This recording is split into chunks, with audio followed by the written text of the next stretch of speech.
So winter has arrived, and that's why we're gonna do winter sowing. Let's go.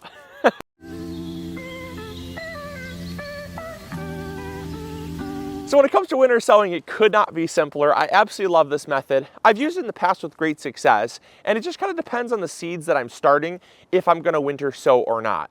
Now, because we have a large grow room, typically a lot of the things that you can winter sow, I will just start indoors because I can get a little earlier start and I have the space for it. But there's certain things that I absolutely will winter sow regardless of the fact that I have a grow room or not. And those are things that require cold stratification. Now, cold stratification, we just did a video on. You can do it in the fridge and that's fine, but there are certain flowers like poppies, certain flowers like snapdragons that will have a huge benefit from being winter sowed. And I will actually prefer to winter sow those over cold stratify them in the fridge. And so in today's episode, I'm gonna show you how to cold stratify. And what we're gonna be doing is we're simply gonna be turning this milk jug into a mini greenhouse. And the mini greenhouse that we're gonna create is essentially gonna sit outside in winter weather, basically all through the rest of January, it's the middle of January, into February, and even into March.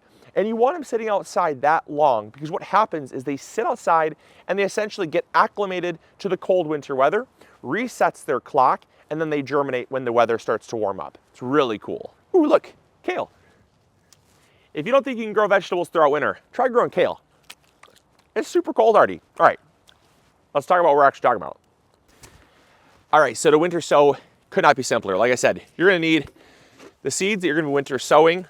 These could be anything from brassicas like broccoli, cabbage, cauliflower, to kale. You could even winter sow things like peppers, tomatoes. I've seen people winter sow just about anything. And you can also winter sow, like I said, flowers. Poppy seeds actually need to be winter sown or cold stratified.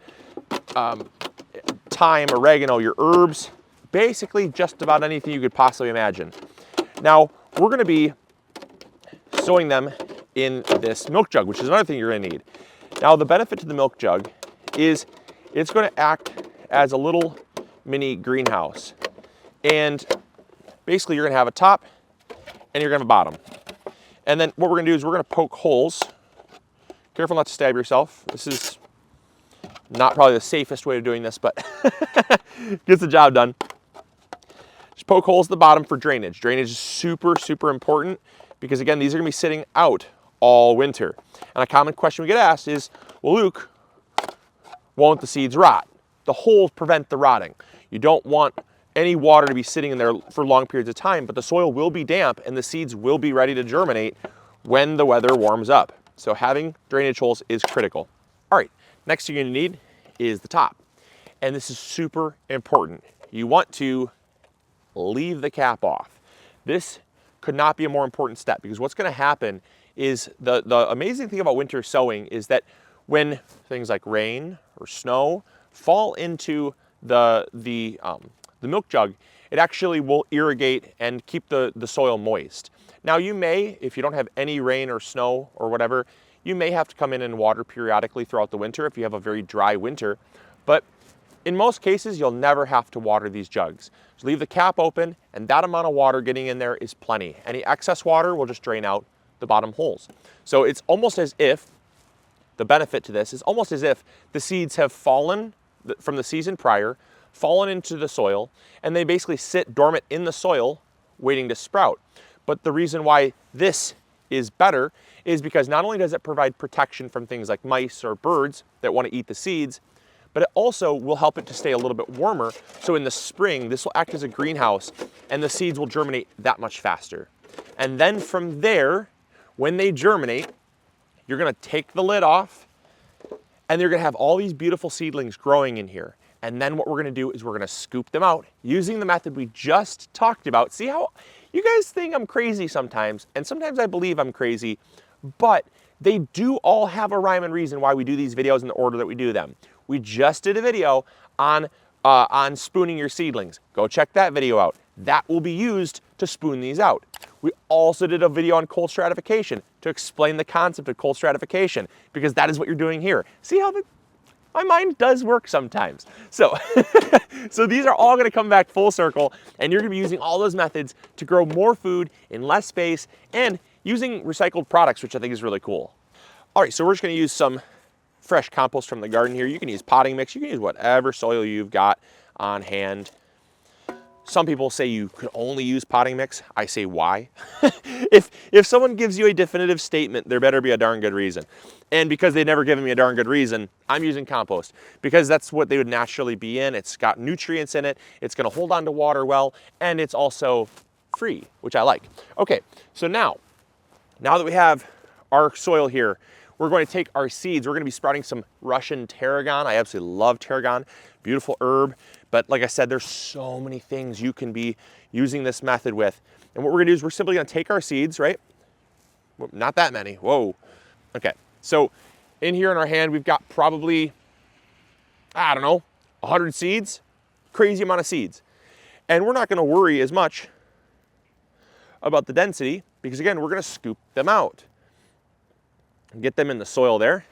And some won't germinate, some will, and the ones that do might be a little bit crowded, but that's fine because we're gonna scoop them out when they're done. And now what we're gonna do is we're gonna take this and we're gonna give this a little bit of water to pre-moisten the soil.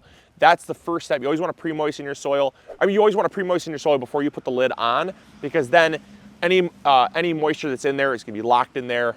Any excess moisture is gonna drain out the holes. And then, you know, when we get stuff like this, like snow, it's gonna help to moisten the seeds and moisten the soil. All right, so now we got the soil pre-moistened, the seeds inside, they are ready to go. All we're gonna take is the top and we're gonna simply kind of flex. We're gonna flex this in so that we can squeeze this on the inside. It's gonna fit something like that, there we go. And then when this is on the inside, the outside plastic, there we go. The outside plastic's gonna hold this in place and this is going nowhere. A lot of people will say like wrap tape around it or something like that, but in all honesty, I mean, this is going nowhere. And so just make sure that you have it in there far enough to where this plastic kind of pushes in and it'll hold it in place no problem. You guys are gonna think that I'm crazy, but all we're gonna do is we're gonna take this, we're gonna sit it right there. And that is basically gonna sit there until spring. Now, the final thing that I didn't do, but for this video, I didn't do, but you know, when I start a bunch of seeds, I will do, that is mark my jugs. I will mark my jugs because we're gonna be starting a lot of poppies later on when it's not like pouring rain and snow. During a little more favorable conditions, we're gonna start some poppies, we're gonna start some snapdragons, we're gonna start a bunch of other things like strawberries and things like that. So we're gonna mark our jugs so we know what is in the jugs, and that way we don't get confused when things start to sprout, and that way we don't ask ourselves, you know, what is this and why is it here? Now I know the final question you're probably already asking is, well, Luke, when do I take the top off? Do I take the top off before the seeds sprout, after the seeds sprout? You're gonna wait until after the seeds start to sprout. When the seeds sprout, because they're outside, they will sprout when the weather is right for them. And when the weather is right is when you can take the top off. So you wanna wait until after they sprout. They're gonna be, you know, 1 or 2 inches tall before you actually pull them out, take the top off, transplant them. And when you transplant them, the great thing is you can transplant them right into the garden. You don't have to move them into other pots. You don't have to move them, you know, worry about growing them indoors, nothing like that. You also don't have to worry about hardening them off, which is a process of taking your seedlings outside for a little bit, then bringing them back inside. There's no hardening off process. It is very, very simple. And everything basically works the way that nature would have intended, which is awesome. So I really love this method. I know you guys are gonna think that this is, you know, too simple. But sometimes in gardening, that's kind of the nice thing, is that things are too simple. And so hopefully you guys enjoyed. I really hope that you all learned something new. If you did, make sure to hit the like button. Subscribe if you haven't already. Let me know what you're winter sowing in the comments box down below, and if you've ever tried winter sowing and your thoughts on it. So as always, hope you guys enjoyed. Take care, grow bigger. Bye.